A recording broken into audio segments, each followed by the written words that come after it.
আমার বোন জিবি হসপিটালে মরার সাথে পাঞ্জা লড়তেছে, ওই সময় একজন আসামিরে তারা গ্রেপ্তার না করে তারা কিভাবে রাত্রে 8টার সময় তারা থানা থেকে তারা কিভাবে যায়, এটা সুষ্ঠু বিচার চাই। এই কারণে আমরা থানার সামনে আজকে বলছি সবাই, যে সময় তারা সুষ্ঠু বিচার করবো ওই সময় আমরা উঠাম, এর আগে আমরা এদিক থেকে উঠতাম না। এদিকে বলছি আমরা আজকে এদিকে বসে থাকবো।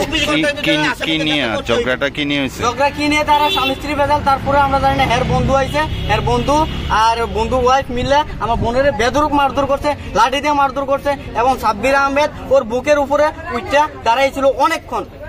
তারপরে আমরা বিশাল হসপিটাল আনছি, বিশাল হসপিটাল থেকে জিবি হসপিটাল রেফার করে দিছে, জিবি থেকে ছেড়ে দিছে। তারপরে আমার বোন বিশাল পর্যন্ত আসার পরে আবার মাটি থেকে লুটিয়ে পড়ে, তারপর আমরা সবাই মিলে নিয়ে আবার থানাতে নিয়ে এসেছি। এখন দেখি আমাদের বিশালগড় থানার পুলিশ কি করে, কি পদক্ষেপ নেয় আমরা দেখতে চাই।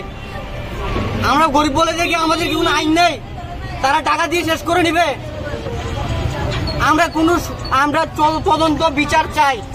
আমরা আজকে পর্যন্ত 24 ঘন্টা হয়ে গেছে, আমরা কোনো পদক্ষেপ তাদের থেকে পাইনি। তাহলে আমরা গরিব মানুষ কোথায় যাব? আপনারা বলুন কোথায় যাব আমরা? আইন তো সবাই লাগে, আর কি আমাদের গরিব মানুষের জন্য আইন নেই? আইন তো সবার জন্য। যদি আইন সবার জন্য সমান হয়ে থাকে তাহলে আমরা গরিব মানুষ কেন আমরা আইনের থেকে কিছু পাবো না?